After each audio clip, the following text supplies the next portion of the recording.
So Deontay Wilder has admitted that his killer instinct was missing in the Joseph Parker fight. And he says he needs to get it back if he's to continue in boxing. Well, you don't say. To quote him directly, he said, "I've got to find my killer instinct back. I'm too at peace. I'm too happy. When I had that dog in me, nobody had a chance." I guess he's completely forgotten about those 2 losses to Tyson Fury because he had the dog in him in those fights and he lost anyway. So not sure where he's going talking about nobody had a chance. Anyway, we'll move past that.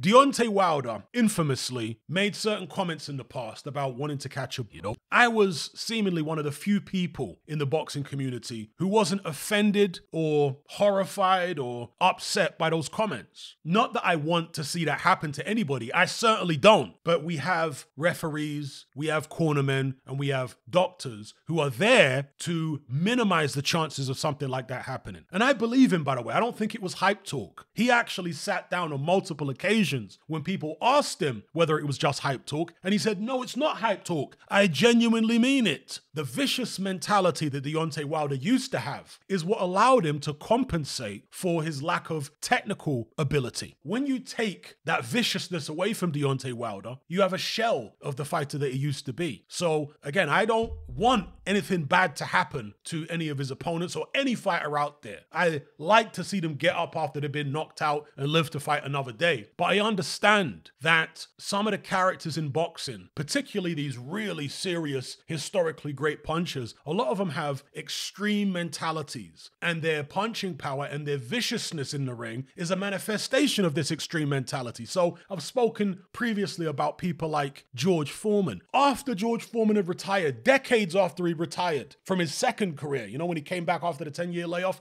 decades after that, when he was selling grills, he admitted that in the 1970s, when he was in his prime, he was trying to catch a, that was his intention when he went in the ring. Mike Tyson said the same thing decades after he retired. He said that he looked up to people like Sugar Ray Robinson and all these old school fighters who had buzzed on their records. And obviously Mike Tyson's coming from an extremely hostile environment in Brownsville, Brooklyn in the 1970s and 80s, which is full of all sorts of unsavory characters, many of whom were his friends. He saw it as like the ultimate badge of honor to put somebody in the dirt, have them pushing up flowers. As vulgar and as horrible as some of you may think that is, if he didn't have that type of extreme malevolence in his mind when he went into the ring, he wouldn't have been the same fighter. So this is why I never got offended when Deontay Wilder came out and said the things that he said. And if you think that Wilder, Foreman, and Mike Tyson are the only 3 fighters who've ever gone in the ring with those kind of intentions, and I'm talking about top level fighters, then you're extremely naive. Most of them are not going to come out and admit it, the ones who have these intentions, but there's more than those 3. You can be sure of that. And with those 3, you've got 3 of the biggest punchers of all time. Not just big punchers, not just guys that are heavy-handed like Frank Bruno,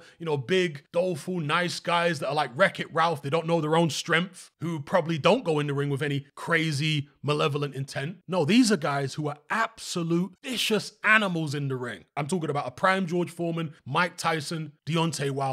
Vicious. What do you think is going on in their minds when they're attacking people the way you've seen them attack people in the ring? You think they just want to put them on the canvas? It's not usually fighters who are slick boxers on the back foot moving about. They're not usually the guys that have these type of extreme mentalities. It's usually these historically great punchers that think in this way. I'm not saying all of them do, but a significant proportion of them go in there with extremely malevolent intent. The ultimate bad intentions. Deontay Wilder without those terrible, terrible intentions is not going to be the same guy. You see, Mike Tyson, as vicious as he was much better technically than Deontay Wilder. Way better. And when he started to lose his viciousness, well, Mike Tyson fell apart very quickly. That was what fueled him. But he had a certain amount of technical ability to fall back on. Deontay Wilder doesn't. That viciousness was even more important to him than it ever was to Mike Tyson. Without it, I have to concur with people like Dave Coldwell, with people like Carl Froch, in saying that he should retire because this guy is not going to be some slick boxer. I'm not saying there's nobody in the heavyweight division that he could outbox. He's outboxed some people before. He outboxed Berman Stavern in their first fight. He outboxed a few people, but he also got outboxed by several people. Luis Ortiz outboxed him. Gerald Washington outboxed him for several rounds. Artur Spilka outboxed him. And of course, we just seen Joseph Parker win every round against him. So Deontay cannot trade on his his boxing skills. If he doesn't have that same old vicious mentality, the malevolent intent, then in my opinion, he needs to call it a day, because the risk for him without that intent becomes exponentially greater, especially at the age of 38. So for his own safety, for his own sake, he's made plenty of money. He seems to be healthy. I know he's a bit out there mentally, but he seems to be healthy. Maybe now's the time to go if he can't get back what he used to have. And, Deontay Wilder, as with so many of these vicious punchers like George Foreman, Mike Tyson, the viciousness is coming from a place of pain. I'm not saying it's all of them, but with a lot of them, it's coming from a place of pain. There's something in their lives, there's something in their psyche that really upsets them that they channel into boxing. And Deontay Wilder says that he's had this spiritual experience. He took somewhere, and he says he's a changed man. He recommended that everybody take it. Look, I know a lot about I've heard many accounts, people that have taken it and said they had these profound spiritual experiences. I'm not diminishing any of that, but that's not compatible with what Deontay Wilder needs to be successful in boxing. I mean, imagine Deontay Wilder rocking a ponytail with a tie-dye t-shirt, playing a flute cross-legged like Keith Thurman. Crazy thought.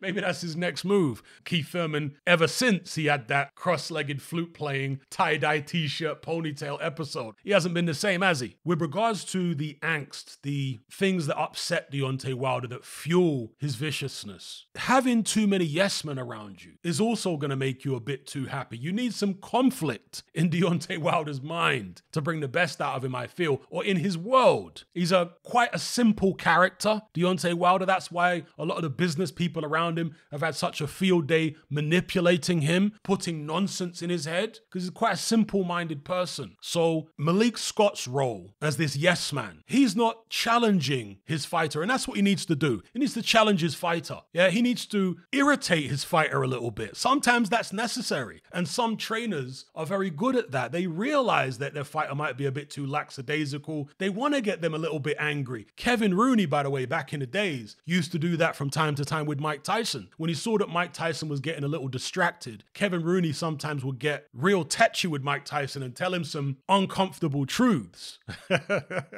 And Tyson would then get in the ring and just blow through sparring partners. So Kevin Rooney knew how to push his buttons. In the end, Mike Tyson abandoned Rooney for the yes men. Similar thing to Deontay Wilder. He didn't want people telling him the truth. He wanted people patting him on the back and telling him he was great and massaging his ego. Didn't realize that that would actually be his undoing. By not telling Deontay Wilder the truth in the corner during that Joseph Parker fight, Malik Scott might have thought that he was securing the bag. If he'd been too hard on Wilder in the corner, he might have thought, well, Wilder will fire me after the fight for being too hard on him or whatever. Well, if Deontay Wilder doesn't get any more big fights after this, then you're effectively in the same position anyway. And as a coach, if Malik Scott wants to get work moving forward with other fighters, you are advertising your services indirectly with your performance in the corner during these big fights. So do you think there are going to be a load of fighters after watching Deontay Wilder against Joseph Parker saying, oh, wow, I'd love to have Malik Scott in my corner? Obviously not. You are putting on a performance yourself as a trainer when you're in that corner. You need to look good. You need to make sure that you're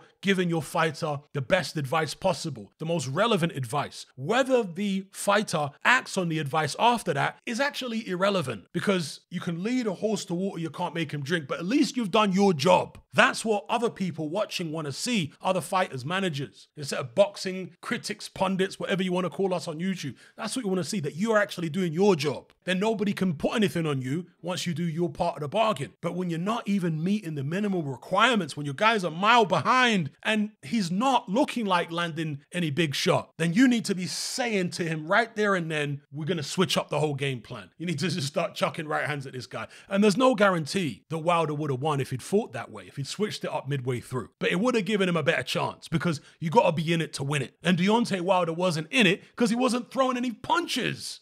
So, yeah, I'll leave it there. I'm glad Deontay knows that he needs to get his old fire back. Whether he can or not, I don't know. And I'm not just going to put his lack of fire in the Joseph Parker fight down to the experience he had with the Amazon Brew. I think the defeats to Tyson Fury took their toll on him psychologically, physically, maybe neurologically, because Deontay believed stuff about Tyson Fury and the reason he lost the second fight, which was totally absurd. But it was like Dumbo with the magic feather. feather. He needed some type of psychological crutch to give himself the strength to go in there and fight Tyson Fury for a third time. Because if you remember, after Deontay Wilder got stopped by Fury in that second fight, he went missing for months. And this is a guy who was normally very active on social media. But after that second Fury fight, the guy just disappeared. It took members of his team to concoct psychedelic nonsense and fill Deontay Wilder's head with it in order to resurrect him and bring him back and give him enough heart to go in there and fight Tyson Fury again. And I say give him enough heart because Deontay Wilder's got a massive heart, but after the kind of beating he took against Tyson Fury, it's very, very tough to want to step back in the ring with a guy who's just done that to you. So his team, his people, his brother, and all the hangers-on and yes-men around him, they inflated his head with absolute nonsense in order to get him back in the ring and get another payday for themselves. So,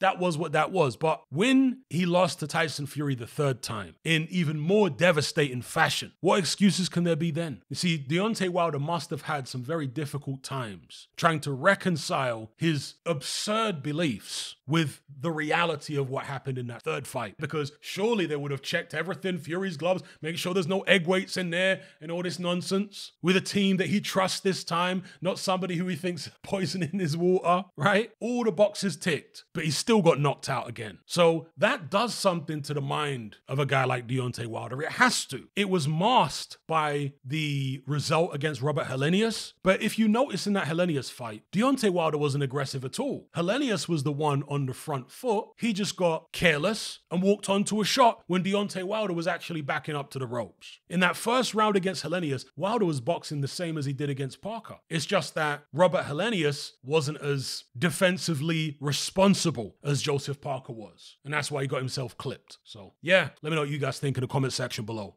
Are you sick and tired of the mainstream mindset? Does the dogmatic conformity and pathological ignorance have you tearing your hair out in frustration? Then don't be alone. Come and join our brotherhood on Patreon. We stand as a beacon of reason against an army of insanity. You'll gain access to my weekly topical podcast where we take more deep dives than Jacques Cousteau on an endless variety of subjects. There's also videos, interviews, live Q&As, as well as a vast back catalogue of previous episodes, including my popular Confessions of a Nightclub Bouncer series. You can listen via the Patreon app or download in high-quality MP3. Connect with myself and hundreds of other members in our Element chat group. There's no contract, no commitment, you can cancel at any time, and it's cheaper than a Mickey D's McMuffin. Just head to my Patreon page via the link below this video and select the tier called the Brotherhood of Reason. I'll see you over there.